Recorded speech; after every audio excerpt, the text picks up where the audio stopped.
All right, let's jump right into this explainer. If you're a physician, SMB owner, or a medical billing pro, you already know the ground beneath our feet is just constantly shifting. Today, we're breaking down the massive operational changes hitting physician practices in 2026. We're going to look at three colliding forces: compliance threats, actual clinical realities at your front desk, and how the artificial intelligence revolution is completely upending revenue cycle management. To really grasp why this matters so much right now, we've got to start with a pretty jarring statistic.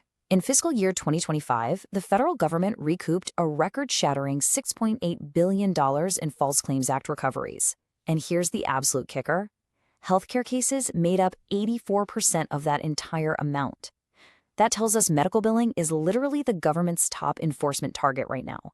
Compliance isn't just about making sure you get paid anymore. It's about keeping your entire practice out of some very serious legal crosshairs. So, to get ahead of this, we're going to trace the exact life cycle of a modern 2026 patient encounter. We'll move through the compliance landscape, front desk screening, coding for infectious diseases, AI and billing, real-time denial management, and finally, the 60-day overpayment rule. Let's get to it.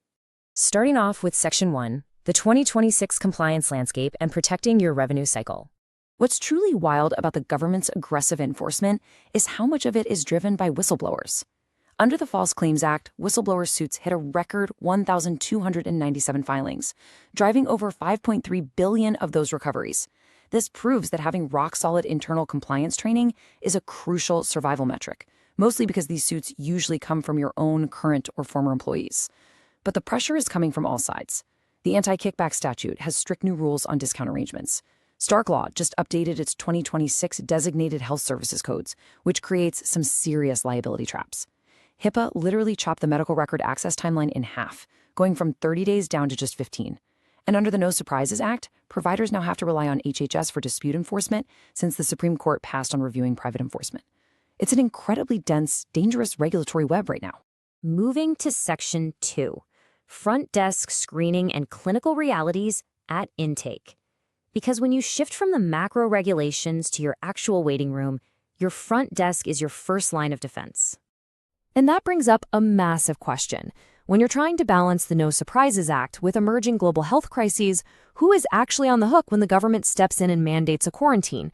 Because when patients are held in a non-governmental medical facility due to an outbreak, billing gets incredibly murky. There's this story that brilliantly illustrates the confusion here. Frank Wyszynski accepted the U.S. government's offer to evacuate from Wuhan during a major outbreak. After a mandatory 2-week quarantine in California, he suddenly got nearly $4,000 in surprise medical bills from an ambulance company and hospital physicians. He totally assumed the government was paying for it, but the bills showed up anyway. It's a perfect example of why having crystal clear front desk protocols during public health emergencies is absolutely vital. So to protect your clinic, clinically and financially, your intake workflow has to be completely proactive.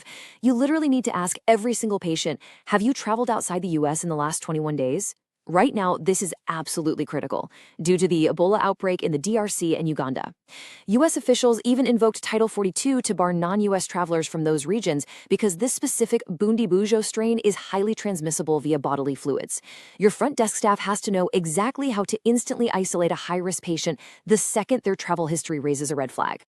All right, Section 3, coding for infectious diseases. Once a patient is screened and safely isolated, we have to translate those pathogens into compliant claims. If your clinic is doing laboratory identification for these infectious agents, you have to be spot on with your coding guidelines to avoid uncovered charges. For instance, nucleic acid probes are super common, but they're governed by incredibly strict payer policies, like Blue Cross Blue Shield of Texas's 2025 policy. Get this wrong, and you're just not getting paid. This breakdown perfectly distills how rigid things are getting. We're looking at exactly which codes may be reimbursable, the MBRs, and which are strictly not reimbursable, the INRs. So a direct probe for Staph aureus might get reimbursed, but look at non-vaginal candida, direct, amplified, and quantification probes are all strictly not reimbursable. Your billing pros need these matrices hard-coded into their brains, or realistically into your software. And here is a golden rule you cannot forget. Unbundling or stacking these specific codes, like ordering a direct probe and an amplified probe for the exact same organism in a single encounter, is absolutely not reimbursable. Trying to do that is a fast track to an automatic denial, or worse, triggering a compliance investigation for unbundling. Okay, Section 4, AI in medical billing and how it's transforming the back office. The fundamental shift for practice owners right now is completely ditching the old reactive workflow. The old way was just batch billing and fixing the mess later, reactive rework, and dealing with massive denial backlogs. But the 2026 way is 100% about prevention. We're talking about using AI for continuous insurance verification and making sure your coding actually aligns with the clinical documentation before a claim ever even goes to the clearinghouse. It eliminates those brutal edit and resubmit cycles that just bleed your cash flow dry. Which brings us to Section 5, real-time denial management and the AI-supported lifecycle. Because let's be real, even with preventative AI, denials are still going to happen. But how your team manages them is totally different now. AI streamlines the whole thing. It ingests the data directly from payer portals, classifies the root cause, like if you're missing documentation, and then, this is the real game changer, it prioritizes the workflow. It intelligently ranks the denials, so your team is going after the highest dollar, highest probability recoveries first. It routes the actions, provides exact checklists for remediation, and monitors quality. Basically, it turns your billing staff into a highly targeted strike force. But wait, there is a massive catch here. You absolutely cannot just set this on autopilot and walk away. Human-in-the-loop accountability is completely non-negotiable.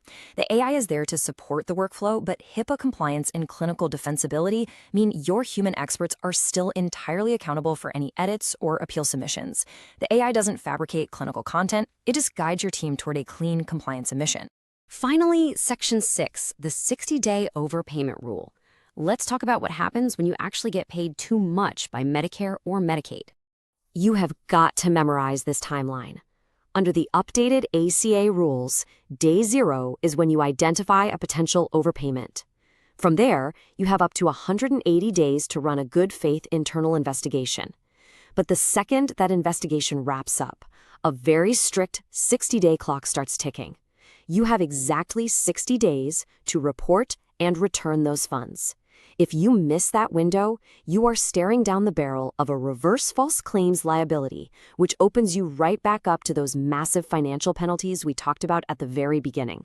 So here is what it all boils down to. Is your practice built to react, or is it built to prevent? With the government aggressively wielding the False Claims Act, new clinical threats popping up at your front desk, and incredibly strict coding rules, what steps are you going to take today to truly lock down your revenue cycle for tomorrow?